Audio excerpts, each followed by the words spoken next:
My name is Michael McFall. I'm the director of the Freeman Spogli Institute for International Studies. Welcome back to our FSI Friday seminar series. Thanks for being here again. To remind you, we started in January a series about the state of democracy in America and the world.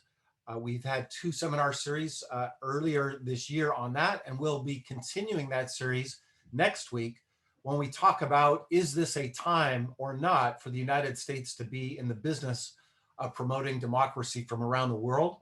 My colleague Frank Fukuyama will moderate that discussion, and we have several fellows, I think 4 fellows altogether from all over the world who have been at our summer fellows program at the Center on Democracy and Development and Rule of Law to talk about that. So tune in next week for that. But we're interrupting that series for special programming because our colleague and friend and deputy director of the Freeman Spogli Institute, Dr. Catherine Stoner, has just released a brand new book. Here it is. Terrific title, terrific cover, terrific artwork. The book is called Russia Resurrected: Its Power and Purpose in a New Global Order. It's a fantastic book. I don't get time to read many books these days, but I've read this entire book. I highly recommend it, and I highly recommend that you buy this book.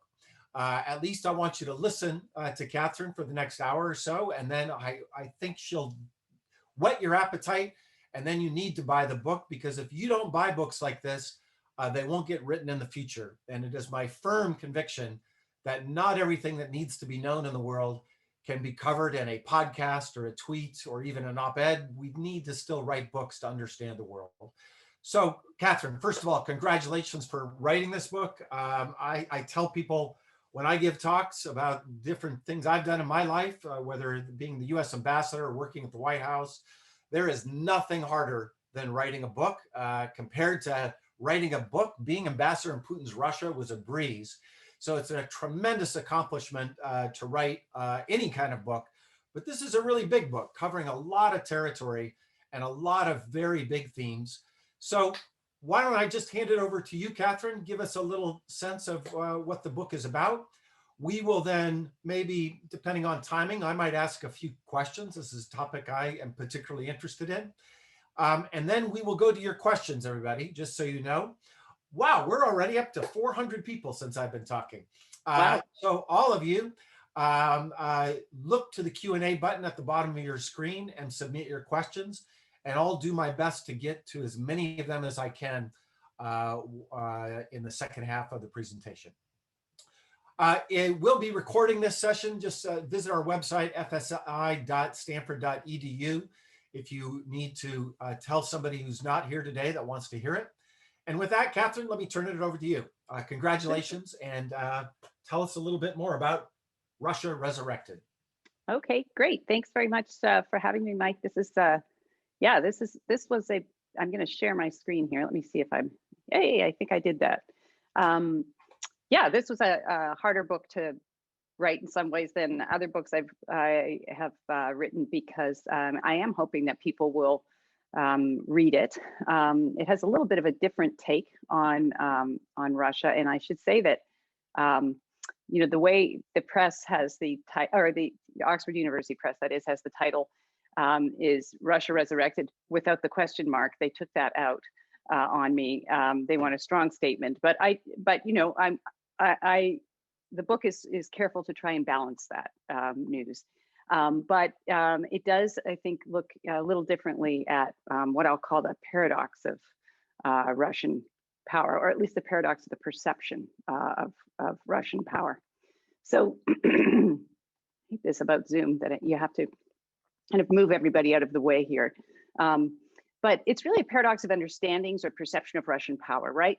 So here, I'll just try to speak relatively briefly. Here is Russia paraphrasing Winston Churchill and a lot of other people with this: Russia is never as strong as it wants to be and never so weak as it is thought to be. So he's already showing you that ambitions may outrun capabilities. There's a hint of that, but that it may be stronger than you think. So here's some famous quotations, some that really got under the skin of Mr. Putin himself. And so this is why his eyebrows are raised, no doubt, in this photo. John McCain infamously referred to Russia as a gas station masquerading as a country, implying that that's all it has. That is its petroleum resources in particular. And here's Barack Obama, and this is shortly after the seizure of Crimea by Russia. That Russia is just a regional power that's threatening some of its immediate neighbors, not out of strength, but out of weakness. I think he said this, Mike, after you left. So that's probably why he, made this miscalculation. You weren't there to guide him on this. But partly that comes from using these common comparisons, right, of Russia relative to the United States or China or the European Union. I just popped out the UK as a kind of proxy for this comparison as well. So, in terms of GDP, obviously Russia has just a fraction of US GDP. This is just 2019, and China's a little closer to the UK. It's actually, I will confess right off the top, as probably a few out there know, I'm Canadian. So Russia's GDP, just to give you some perspective, is about Canada's GDP. It has relative to the United States, a small population relative to China or India, which isn't in here, a really small population. And if you look at how much we spend on the military versus how much Russia does, and I just chose a year here, 2018. It's about a tenth. Russia spends about a tenth of what the U.S. does. In the book, I point out that this is not at purchasing power parity, so it's not a very fair comparison. But it is in standardized U.S. dollars about the same as the U.K. Yet Russia seems to get a lot more bang for its buck than the U.K. does. So the book talks about the actual cost of military spending in terms of comparing means. But the other perception is that Russia, as John McCain said, it doesn't look like much of a pure power here, really. It's still primarily commodity driven in terms of its economy. It's the world's second largest, sometimes it's the world's largest over the past 10 years, exporter of oil, with in 2020 with Saudi Arabia. Saudi Arabia edged it out a little bit. It also is a huge exporter of natural gas and nickel, also in large volumes. And in terms of actual petroleum production overall, it's number 2 to the United States. It's become a big grain exporter. This is sort of significant because 30 years ago, you might remember when the Soviet Union collapsed, they couldn't feed themselves. We were sending food aid. In fact, when I was a graduate student, I actually got some of the food aid on the street because it was sold on the black market and I was able to buy cheap chicken from the US. So, that's often the perception, right? This paradox that Russia's actually quite weak. And people turn to this to justify that. And the focus of the economy on petroleum exports, which by nature, most of us know the price is volatile. Nonetheless, Russia has become quite a disruptive power in international relations, right? The most notable is the 2014 seizure of Crimea from sovereign Ukraine and the support of a low-boil war on Ukraine's border with Russia that continues. In 2015, very quick and effective military mobilization into Syria that has changed the facts on the ground and truly the balance of power in the Middle East. In 2016, I'm just going through the hit parade here. The book goes far deeper into what Russia has done, especially since 2012. Of course, notoriously, the US election interference, presidential election interference, also interference with the Brexit referendum, financing people like Marine Le Pen on the far right in the French presidential elections, as well as spreading misinformation just before the election on Emmanuel Macron. Continuous buzzing by Russian aircraft of US warships in the Black Sea and the North Sea. It continues. Also, I should mention sending submarines down the east coast of the United States, presumably looking for internet cables. 2018, 2019, and beyond, the promotion of populism in Eastern Europe and also especially in Hungary, and an alternative sort of illiberal pull to the United States and hedonistic Europe. And then in 2020, most recently, just noticed about a month ago, the FireEye cyber intrusion into several departments of the US government, as well as major corporations in the United States. I've just touched on a few things here. The book goes into much more detail about what Russia has done. So if Russia's so weak, why is it able to do these things? So maybe it's not as weak as it's thought to be, right? And I pulled a quote here from Philip Breedlove, who was the Supreme Commander of NATO in 2015, saying, in contrast to what Obama and McCain said a year earlier, Russia's trying to rewrite the Cold War settlement using force. And here we have Biden, now president last fall, saying in an interview on 60 Minutes, and then also saying something similar in his debate with Donald Trump when he was allowed to speak during that debate, that I think the biggest threat to America right now, in terms of breaking up our security and our alliances, is Russia. China, he named a competitor, our biggest competitor, but Russia the biggest threat. So is Russia strong or weak? And that's one of the main questions of the book. And how would we know? What are measures of power? We're often told that Russia is punching above its weight when we look at things like GDP, or how much it spends on its military, or the size of its population, or the health of its population. So is it punching above its weight, or is it maybe now a heavyweight, and maybe we're looking at the wrong things when we assess state power?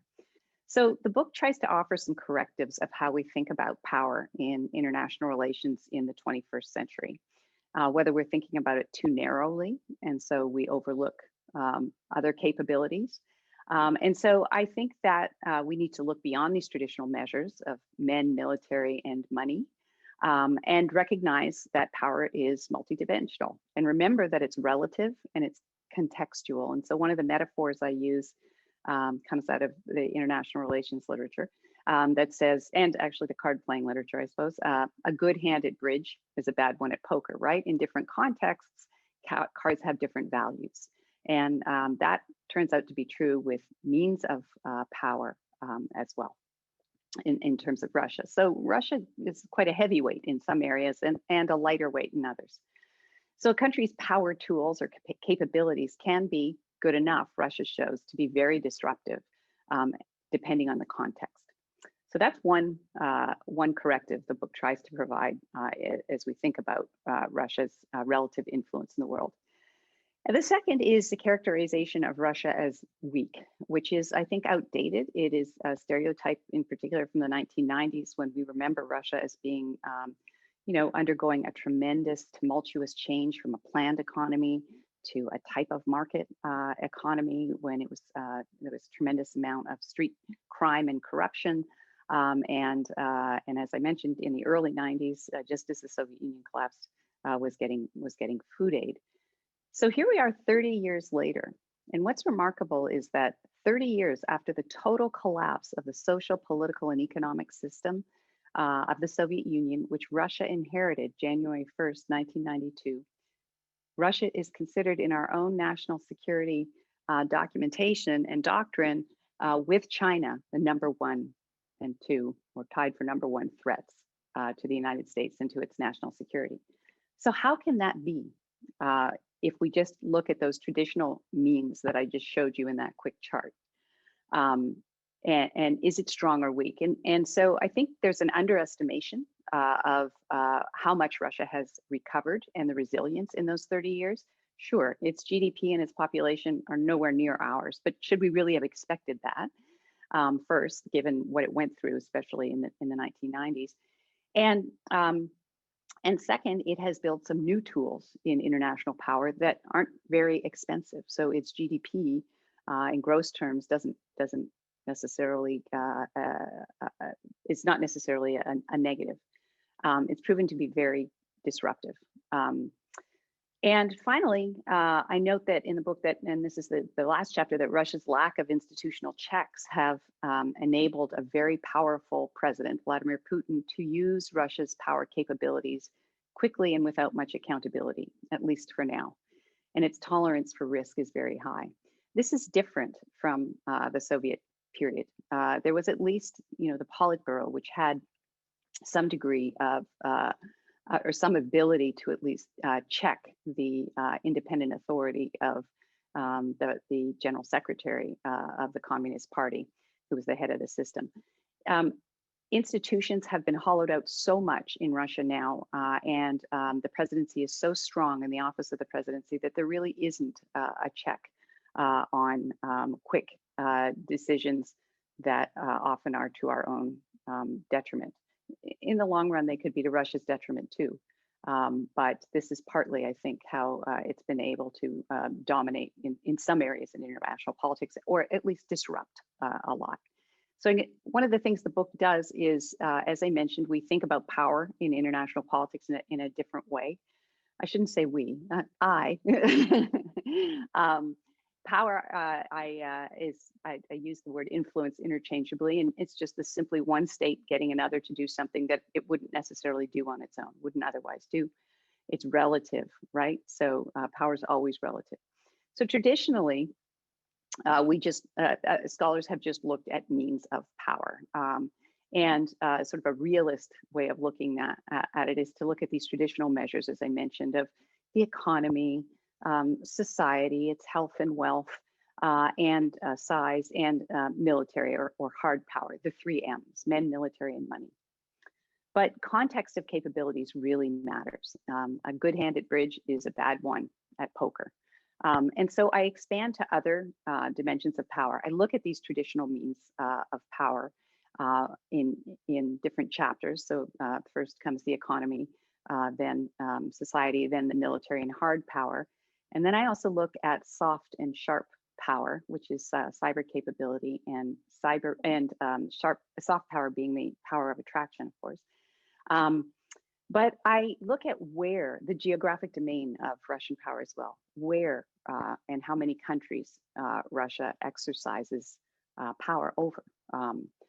Also, its policy scope and weight. That is, which policy areas, how important are these areas, and how important is Russia in them? So yes, getting a lot of revenue from oil export revenues is problematic if you're too dependent on it, but we are still a carbon-based global economy, right? So the fact that Russia is such an important actor in that very, very vital area makes it even more important, right, in international politics. But what Russia has done in the last 5 to 10 years as well is become really, really important in the global infrastructure of transportation and control over pipelines, not within Russia itself, in the petroleum industry and also natural gas. So we can talk about that later. But I think what we have to just recognize is that if we only looked at the economy, right, and growth, we get a very different picture or prediction of how a country like this influences other countries. But if you think about other things that it has, what policies it matters in, and how important or weighty an actor it is in those areas, then you get an even more complex picture. So has Russia resurrected? So I argue that Russia has a geographic domain, policy scope, and weight in these policy areas, and means, both traditional and new, that are too often overlooked. And that's why people say Russia is punching above its weight. It's gotten a little fatter than you might have appreciated. It has enough power beyond these traditional means alone to be really disruptive, as we've seen, and sometimes decisive in international politics. And I argue in the book that this has been since about 2012. Now, why has this happened? Well, this is where the argument links up to domestic politics, because its current president has the will to use what Russia has relatively unconstrained. Why is that?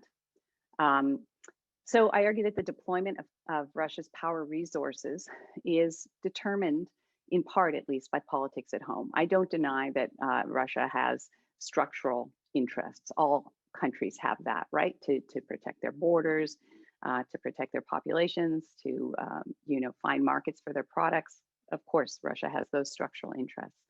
But there's something about Putinism that makes Russian foreign policy more disruptive than it might be under a different sort of regime. So the more the regime feels, I think, destabilized at home, the more it tends to exercise its power abroad or power capabilities aggressively. All right, so I promise not to speak too long, but I have a few more things to say. I argue that Russian behavior under Putin is the result of domestic politics and the requirements of this cronyistic or patronal regime that he has built.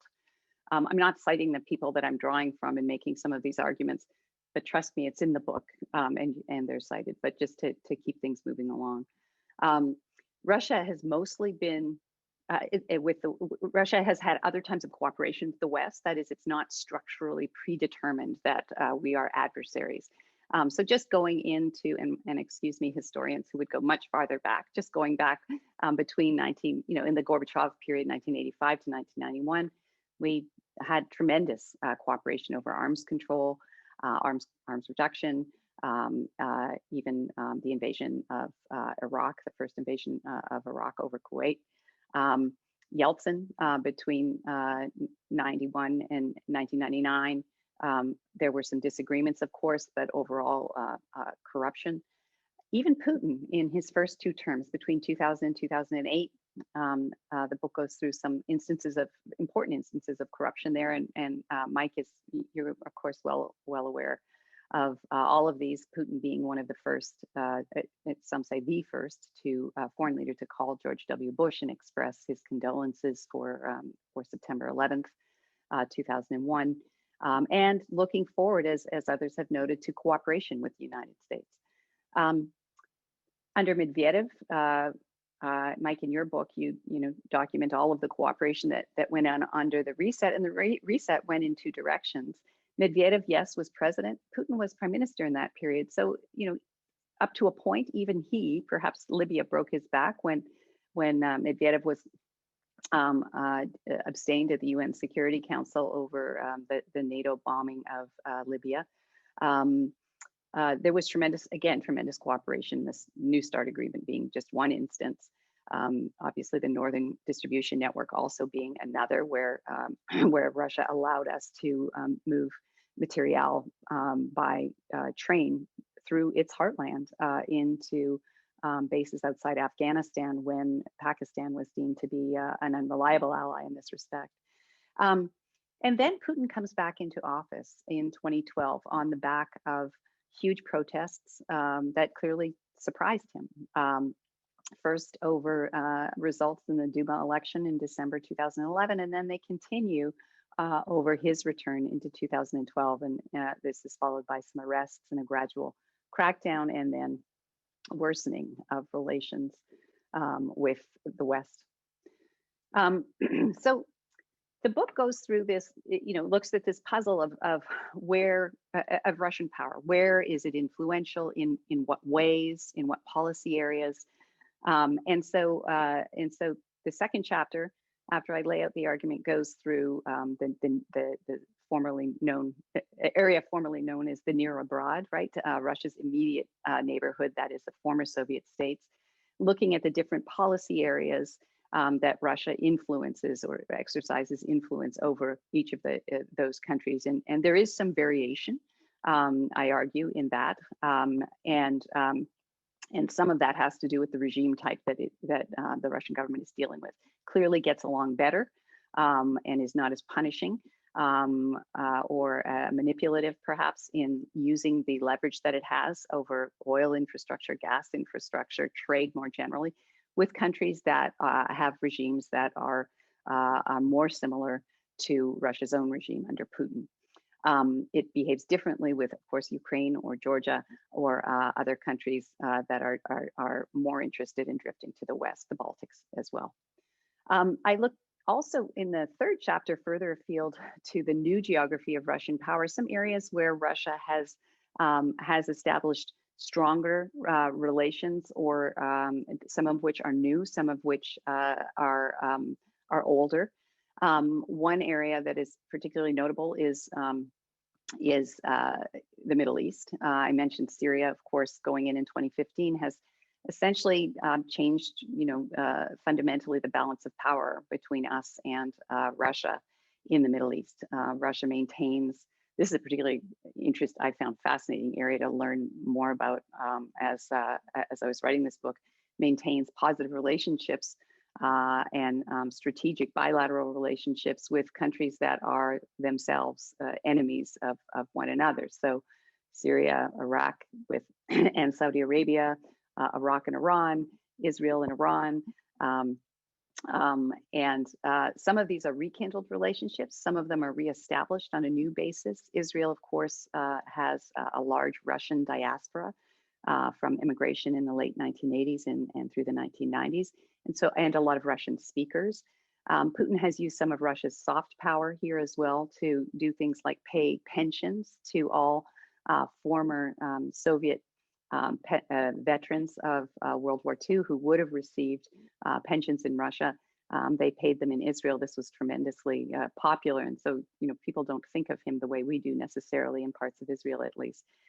With Netanyahu, Putin has visited almost all of these countries, including Saudi Arabia.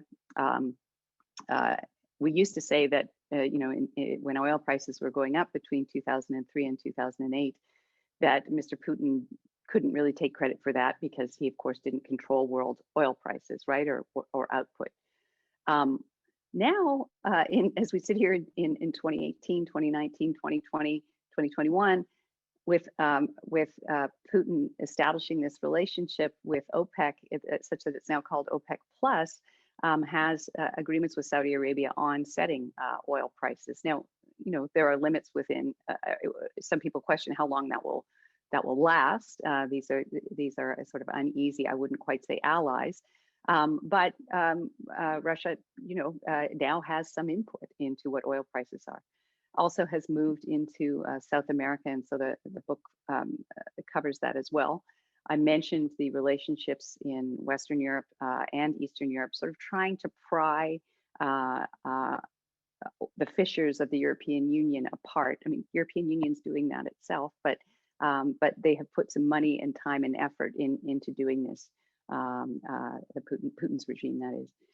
A couple of the more interesting, I think, and areas of further research and writing, a relationship that is blossomed between China and Russia under Putin and Xi. They refer to one another as the very best friends. They've given one another medals that are, the rough equivalent of the Presidential Medal of Honor.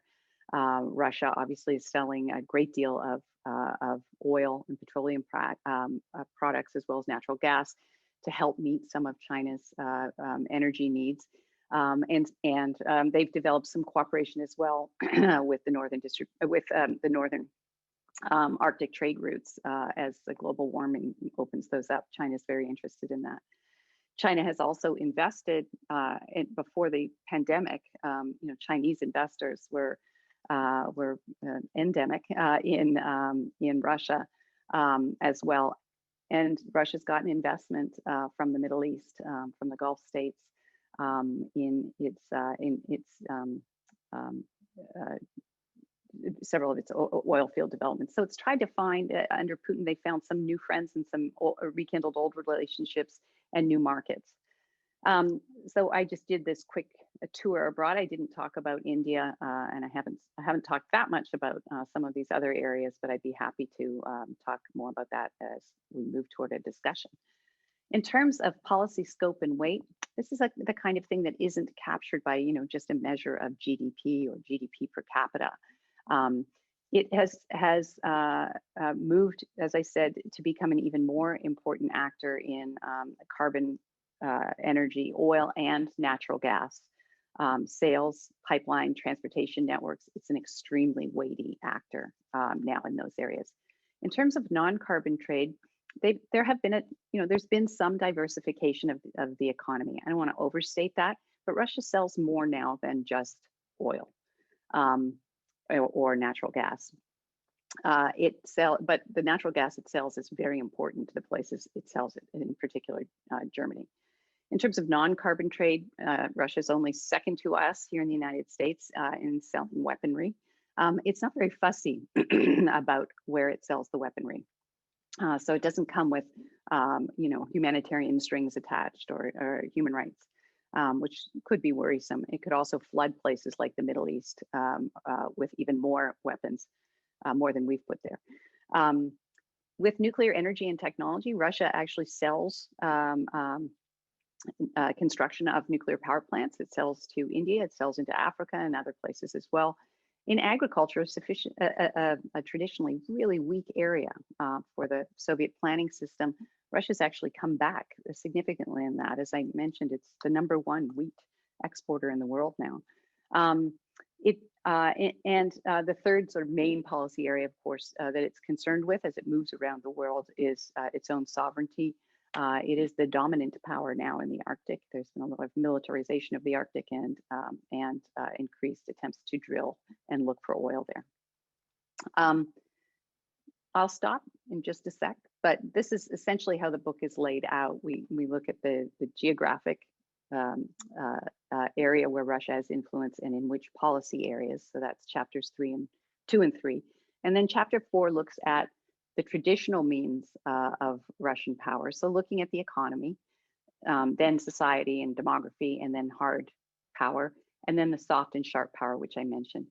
In terms of the economy, the argument, without going into too many sort of graphs, and the book is really very empirical. So there are a lot of graphs and charts, which I thought actually Oxford University Press would put the kibosh on, but they did not. And so the economy is actually probably better than most people think. It is not a high growth economy right now, but before the pandemic hit, growth was 1.5% to 2% a year. That's not particularly impressive, but it's certainly, not the perception that I hear too often in some of the media that it's a disaster. It's not a disaster. I wish it was a disaster at times because maybe that would make Mr. Putin more cooperative, or we'd have even more leverage or some leverage. But in fact, it's not really a disaster. As I mentioned, some attempts at diversification. There's underinvestment in research and development. And the book goes through this, but there's relatively low debt. The debt to GDP ratio is pretty low, much lower than ours, for example, here in the United States.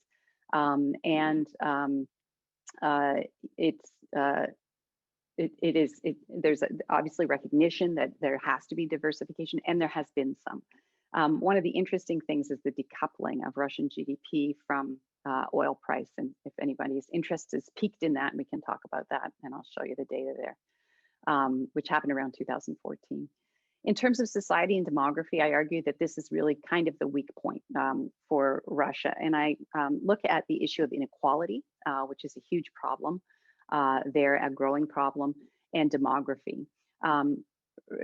Russia's population growth has been relatively flat, not going way down as it had I have the urge to act these graphs out, not going way down as it had in the 1990s. It's kind of leveled off, but population growth is not great. Inequality, as I mentioned, and we should talk perhaps later, Mike, about Russian society and people coming out onto the street over accusations and pretty good information about corruption within the elite and Putin himself very recently. But this is obviously a problem. One interesting sort of issue is with Russian young people, and the book goes over this as well, and frustration with petty corruption that they face every day at university or trying to get a job. And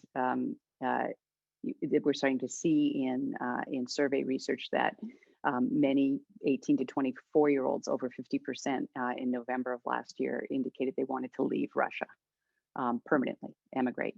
That's an opportunity for the United States. I then go into looking at Russia's hard power in chapter 6, its military power, and looking at nuclear weapons. And there are a lot of charts and tables on this, showing that obviously they've maintained parity with us. In some areas, Mr. Putin has tried to race ahead with nuclear modernization, creating these fantastical weapons like the Poseidon uh, it's not a missile. It's I just can't think of the word. Um, you know, that's fired from a ship underwater, and if it hits Torpedoes, the word you're looking for. torpedoes, I knew it. Thanks. Just drifted out of my mind here in middle age. Right. So this huge torpedo that is supposed to be able to create a tsunami of 1,500 kilometers inland if it actually hits land. Um, when we look, uh, anyway, the military um, policy, the new military policy of new look has that was started in 2008. The Russian military did not look good in this Georgian conflict, or even in Chechnya in the late 90s, early 2000s. It is essentially finished now. The modernization in Russia has gone from a conscript army, famous mostly for the horrible hazing that recruits went through, to now an almost largely professional soldier army. We saw a little bit of what they looked like um, in Crimea and Ukraine, and certainly we're seeing it in Syria. The book goes through this chapter, looks at some of the new capabilities that they've developed as well, and comparing them directly to some of the US capabilities. Chapter 7 looks then at soft and this new, well, what we call sharp power. Soft power, of course, is the power of attraction, right? So using things like, Russia has a slightly different understanding of what soft power is, and I talk about that, but using the powers of almost cultural attraction. So creating cultural centers. I went to a talk earlier this week on Confucius Institutes that China sets up in the United States. Russia attempted this in a couple of places. There still is such there are a few little pockets of this in Eastern Europe and a few, one big one in Western Europe and France. Use the Orthodox Church as well and of course teaching Russian language. And then I look at sharp power and how Russia has used social media to jab and divide, and also bots and trolls.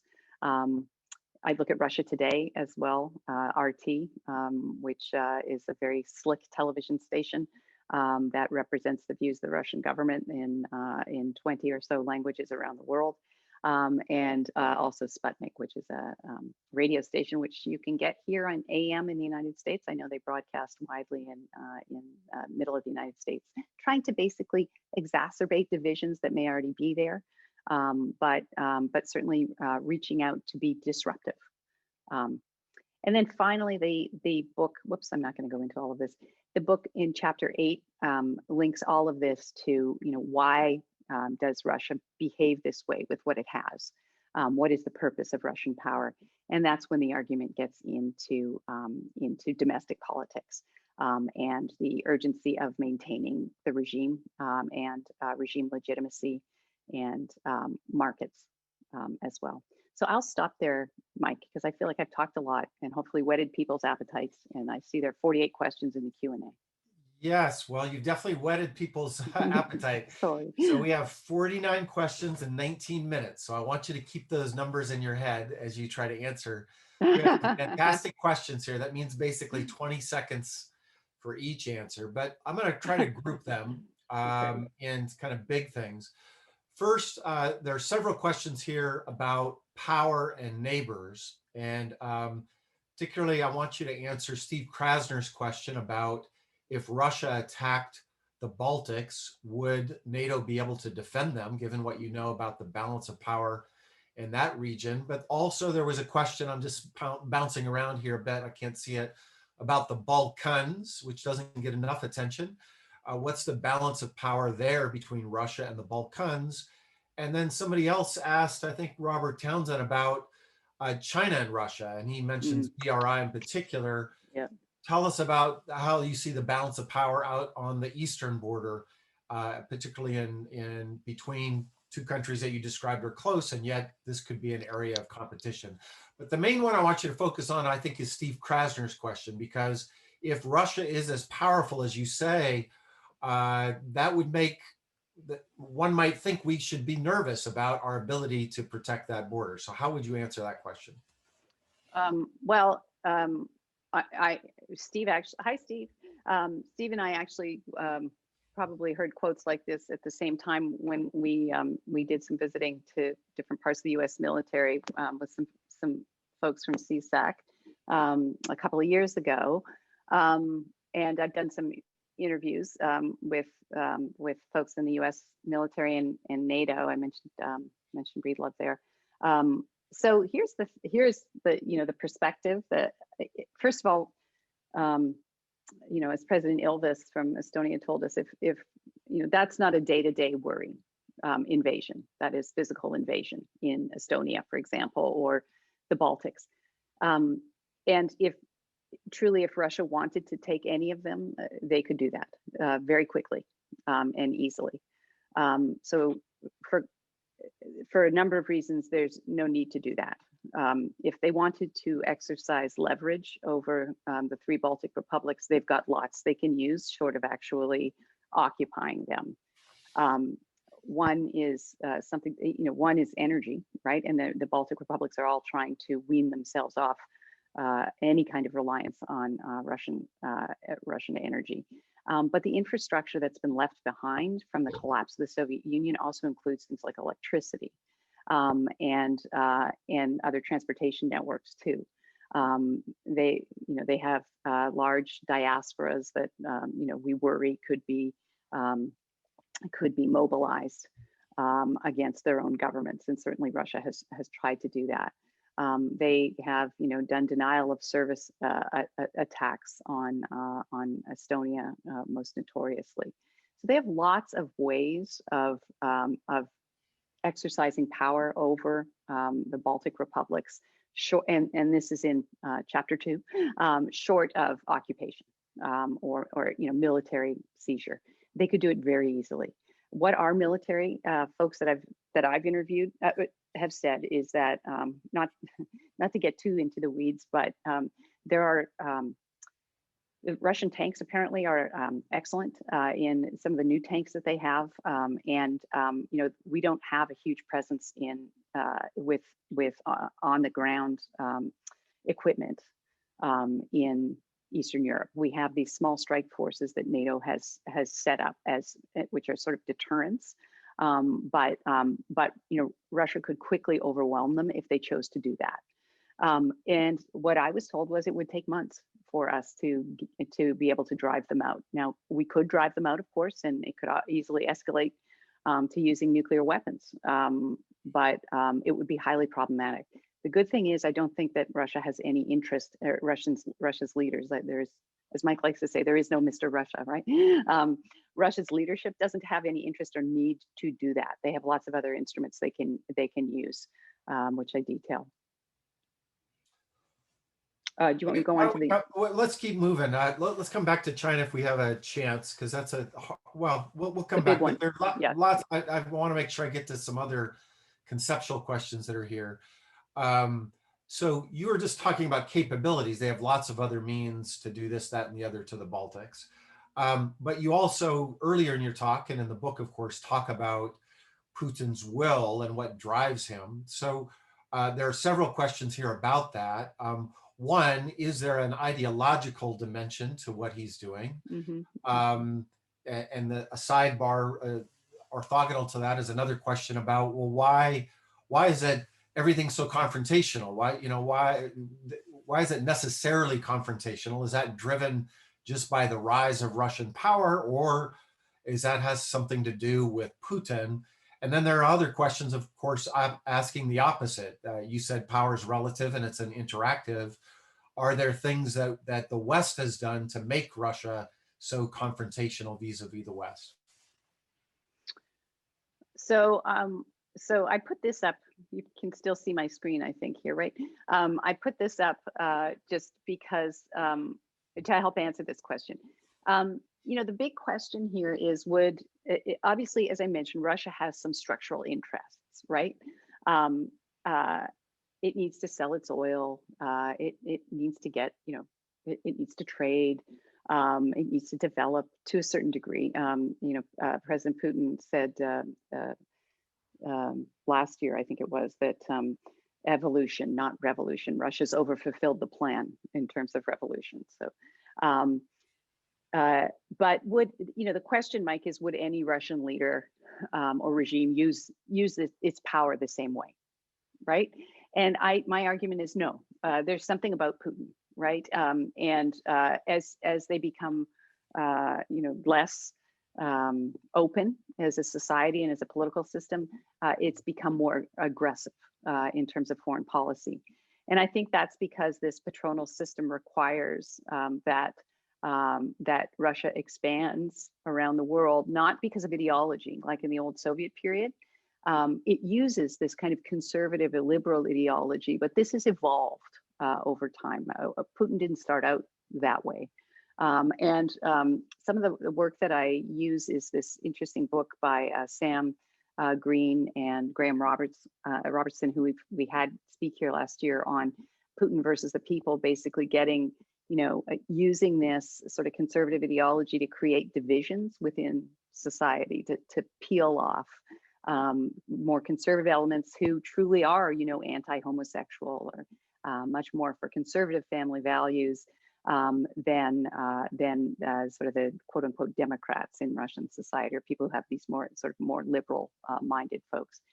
And partly does this to support the system itself, right? To throw people off and maintain the status quo, because that's the most important thing. And so that's why I wanted to use that quote on evolutionary development, not revolutionary development, right? Maintain stability.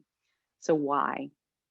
Because he sits at the top of this this separate system that weaves in and out of the government of patronalism and corruption. And he has to be able to distribute the rents to his little coterie of elites who hide his own money, as well as keeping people, if he can't keep them fat and happy, society at large, then he's got to repress them. But he must maintain stability. That's the most important thing.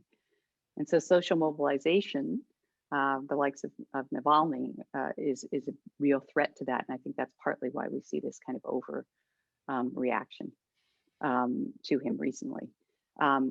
His popularity is a political resource, Putin's popularity. It's very hard to challenge him when, you can question, well, how real is that? Well, when you control state television and still a lot of, more than 50% get their news from the state television, and there isn't really an alternative, then, his popularity hovers between 60 and 80%. So there's that 20% who could flip that he never wants to lose. So I don't think it's inevitable to end up. It's not inevitable. Yep. Right, and we'll come back to some counterfactuals right at the end if we have time. Right. Lots of questions about the future. Let me save those for the very end.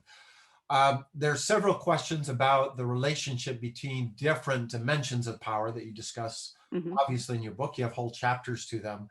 And maybe I'll just ask a couple questions that are asking you to dig a little deeper. So Larry Diamond, for instance, asks, to what extent has Russia been developing other sources of economic innovation beyond extractive industries and weapons? You mentioned agriculture. With all its computer scientists and engineers, it ought to be a private sector power in digital tech, but doesn't seem to be so. Perhaps that's because the state is appropriating all that talent for information warfare. So dig a little deeper into that piece.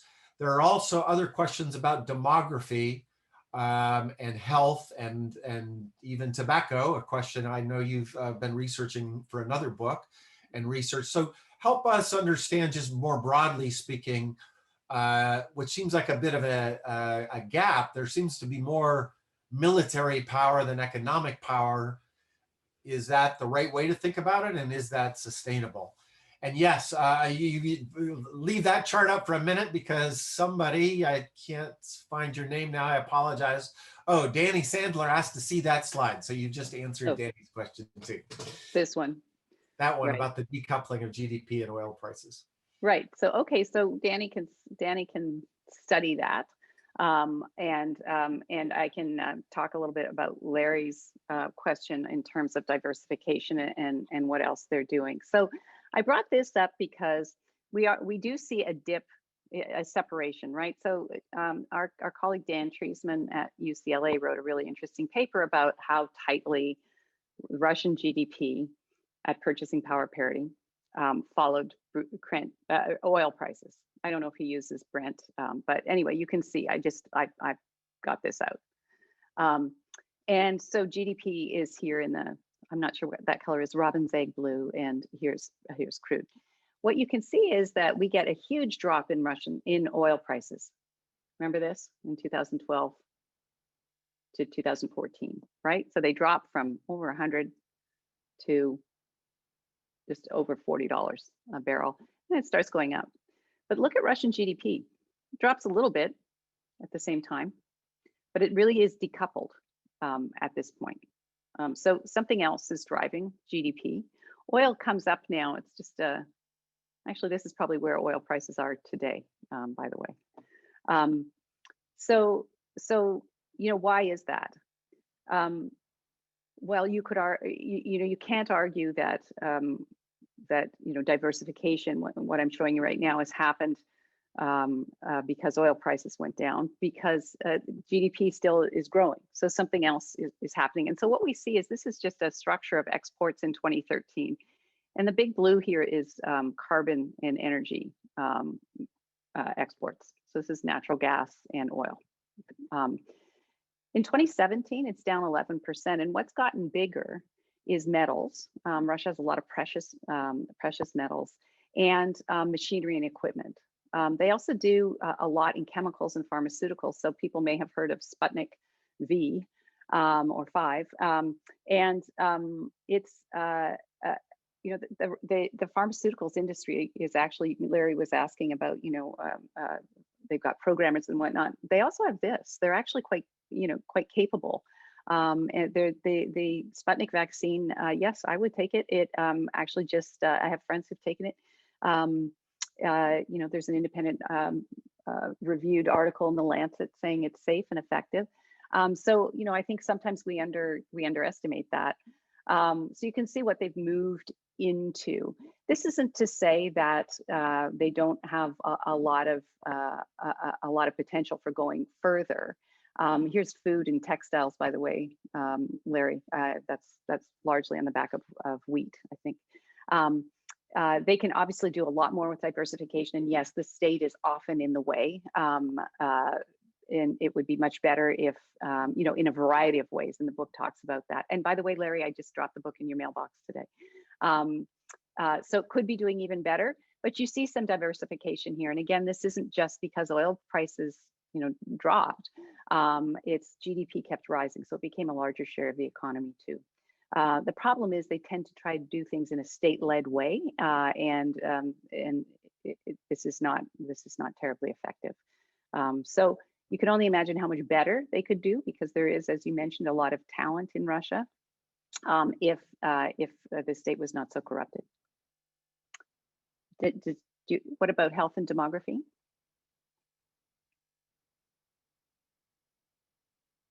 Let's move on, because you've now generated 63 questions. Oh. I think you need to sit here and answer all of them after the rest of us drop. And every one you answer, the person has to buy a book. So I'm putting that out there for people that want to hang on after 1 o'clock. We have to end at 1 o'clock, a hard stop.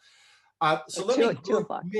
2 o'clock, excuse me. Let me group two really big questions. There are many different ways that people have taken a shot at this, but one has to do with the, so what can be done question. What should Biden do? What should the EU do? Are there areas of possible cooperation? Somebody's asked about climate change. Is it better to do multilateral or bilateral? Somebody asked if President Biden called you up and asked you what he should do vis-a-vis the Russia resurrected that you just described. What's the prudent policy there? And then relatedly, as there always is in these talks, there are many questions about life after Putin and Putinism. And if there's a change in leader, would there be a change in how Russia deals with the outside world? So in fact, there's two different questions embedded there, right? One is will there be a change here? And, I'm kind of conflating the ideological part. We haven't talked much about democracies versus autocracies, but there are lots of people interested in that here. or is it individuals, right? Is it Putin versus another leader, even if the same system? And just speculate about the future life after Putin. Does Putinism survive? If your answer is no, does that mean there'll be changes in the way that Russia deals with the outside world? And I kept saying Russia and the West, but I want to remind all of our listeners that Dr. Stoner's book doesn't just talk about the West. She talks about Russia's relationship to the entire world. So you might want to speculate about that as well, all in 90 seconds. So take it in any direction you want. Well, I can sort of group the what do we do about Putin and if the Biden called case, and actually all three of these questions are related. So maybe I'll try and do that quickly. So I think that I would tell Mr. Biden that we're going to be dealing with Mr. Putin for a long time. Barring some unforeseen exogenous event, or that he has a heart attack, or there's a rumor that he has Parkinson's. All of if he's ill, that's a possibility. I do think the system needs him. He tried to transfer his sort of personal authority and charisma to Dmitry Medvedev, and it didn't go very well. He couldn't do it, and Medvedev is now one of the least popular politicians in Russia. So if you actually look at approval ratings of Putin, is leaps and bounds. I might have them in front of me here actually. Leaps and bounds ahead of everybody else, including Mr. Navalny, who we've heard about. So trust in Putin is not that high right now. In February of this year, it's 29%. But the country moving in the right direction under him is up around 40, is around 50%. So Mr. Navalny only has 5% trust, Medvedev 2%. So there's not the next closest to Putin in terms of sort of trust and approval is the Prime Minister Mishustin, and he's less than half of what Putin has. So there isn't an obvious alternative, and that's in part by design, right? There's kind of a cult of Putin that has been built, and there are other politicians who said there is no Russia without Putin. So we're going to be dealing with him, given the constitutional changes that he put through last summer, probably for another 16 or so years, barring some event that takes his life sooner. He's already starting to, he's getting to the point where he soon will be outliving the average Russian man. But as you know, Mike, or you told me, he exercises, or used to at least, for many hours a day. So he doesn't drink heavily, and he doesn't smoke. So he could go on a long time. What do we do with him? Well, there are a few opportunities, and one of the arguments in the book is that society is kind of the weak spot, right? In terms of this is what can bring Putin down. And it's different aspects of society that can bring this regime down. First of all, it's there is a demographic vulnerability, and I talk about that in a chapter. There is a vulnerability with young people. I mentioned earlier that youth want out, and they're the well-educated youth want out. That's a problem for Russia. It's an opportunity for us. If people who have skills from Russia, who are well trained in let's say computer science or in engineering, want to come to the United States, one of the things President Biden could do is make that easier.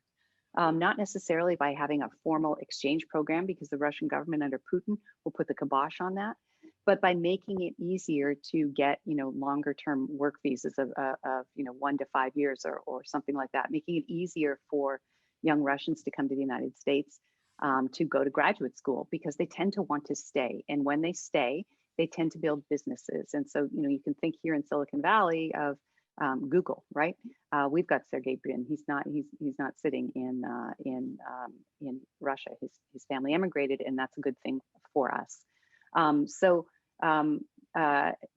of these, that's one sort of obvious thing. In terms of dealing with Russia, well, there are lots of things we're going to have to deal with Russia on. One is climate. Yes, climate is a mixed bag for Russia.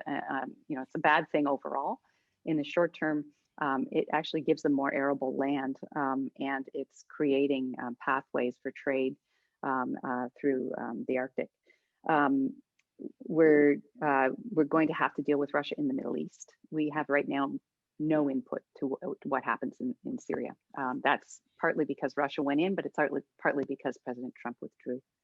In terms of, I could keep going, but in terms of life after Putin, I think this is the whole issue of time horizons with Russia is an important thing to bear in mind in dealing with this particular regime. I think we have a, in the long run view, like in the long run, Russia's economy will fail because it's so it gets so much revenue from petroleum exports. Okay, how long is the long run? Because 80% of the world's energy is still carbon-based. So, in the United States, maybe 3% of cars are electricity or electric. So, so we, you have to define your time frame. If you're thinking then the next 4 years, well, there is no life after Putin. I think Mr. Navalny will sit in jail. He's still not, doesn't have a huge political movement. But people out on the street represent something, right? That's a vulnerability, and that's something that, if I were in the Biden administration, I'd want to think about how to access that in particular. We're not going to have a warm and cozy relationship with Mr. Putin. Well, thank you, Catherine. We need 3 last things to do. First of all, congratulations again on the book, and thank you for stimulating our interest. Judging by the number of questions, I think there's going to be a lot of interest in this book. Second, everybody listening, here it is. I want you to buy the book right now. Again, I mean this sincerely. If people don't buy serious, well-researched books, they will not get written in the future. So think of it even as your civic duty, even if you're just going to put it on your shelf. And it's Valentine's Day coming up. What a thing to get. And it's got some nice red covering on it. And finally, just to remind you to join us next Friday. The topic of the seminar is called Promoting Democracy Around the World. Is Now the Time? It will feature Professor Frank Fukuyama speaking with 4 democratic activists from around the world. All of them are graduates of our Draper Hill Summer Fellows program, and we'll hear their perspective on what is needed from the US right now and what the Biden administration could do to support their efforts to nurture democracies in their countries. Thanks again for being here. See you next week.